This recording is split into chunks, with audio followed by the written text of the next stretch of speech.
All over the scriptures, we hear the word love. Just a couple weeks ago, they asked Jesus, which of the commandments is the greatest? And he said, you shall love the Lord your God with all your heart, all your soul, all your mind, and you shall love your neighbor as yourself. Famous passage from St. Paul to the Ephesians. Husbands, love your wives as Christ loved the church. From 1 John, God is love.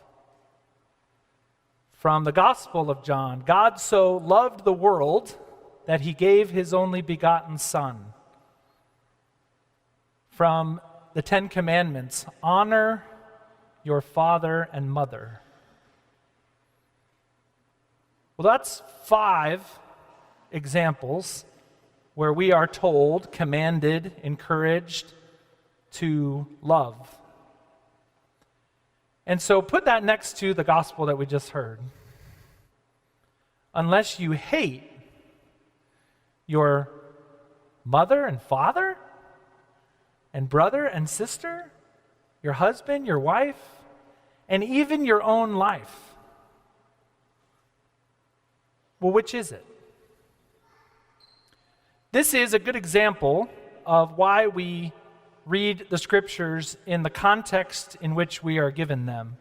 If that were the only passage in scripture, if we put that on the outside of our church, welcome to St. Francis Xavier. Unless you hate your mother or father, I think the church would be empty.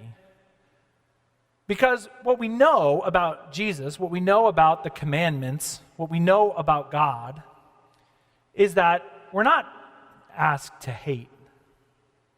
But Jesus says, hate. So which is it? It's a great example. Jesus does it in many other places where he is really drawing a hard line for you and for me and for those who are listening to him. He is saying, put me first. Put me first. That's sometimes hard to hear because we don't want to put Jesus first. We want to put other things first.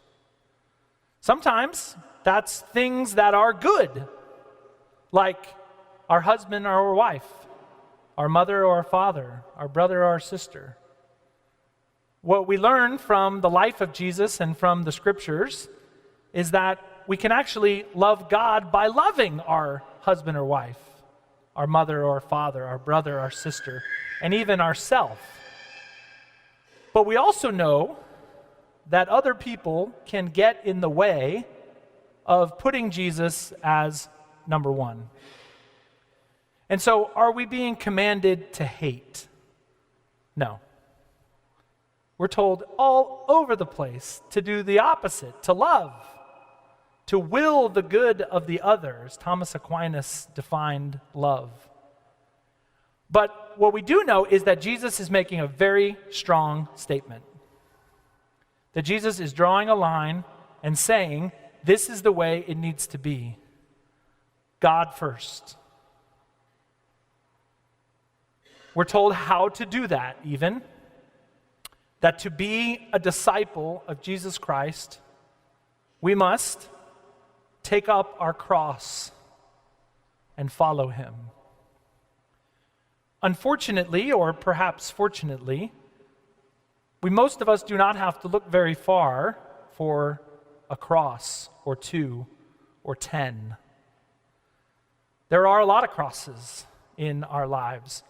Maybe something that's happening to us personally. Maybe something happening to your husband or wife, your mother, your father, your brother, your sister. We oftentimes don't have to look very far for the crosses in our life.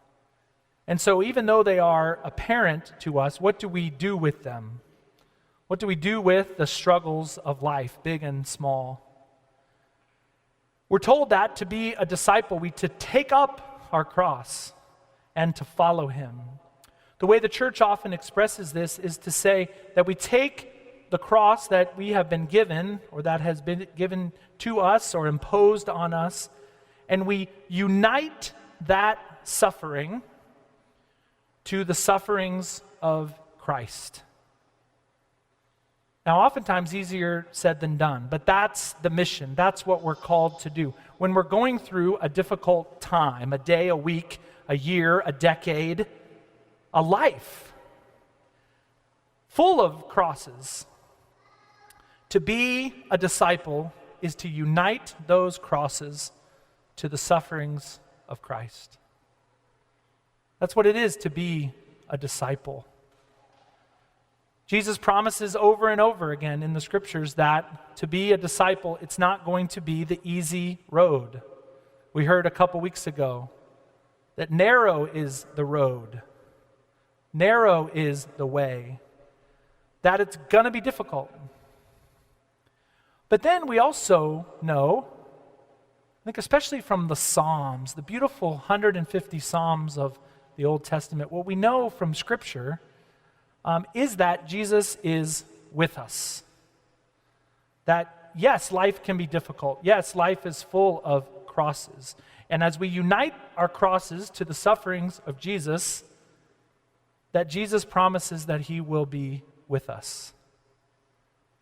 That is, to me, an incredibly hopeful message.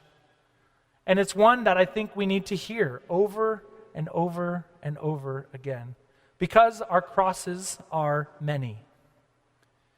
And so what does it look like to follow Jesus?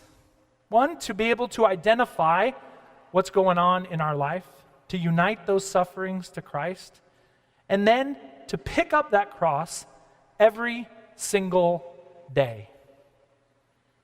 Some days, way easier than others. Other days, very difficult. But we come to the Lord who loves us. We come to the Lord who has a desire to be with us, to help us, to guide us, to show us the way. We come and we receive him in the Eucharist. And by receiving him in the Eucharist, by receiving him in the sacrament of confession, in all of the other beautiful sacraments that we've been given, we are more and more and more united to him who loves us, to him who desires to feed us, and who doesn't call us to hate, but who does draw a very clear line that he needs to be first. And so, is God first in your life? Is God first in all areas of your life? We might say yes, we might say no, we might say I'm somewhere in between. But that's the pilgrimage that you and I are on, to daily take up our crosses, to daily unite them to Christ, and to bring not hate, but to bring the love of God into the world wherever we are. To our husbands, to our wives, to our mothers, to our fathers, to our brothers, to our sisters, and even to ourselves.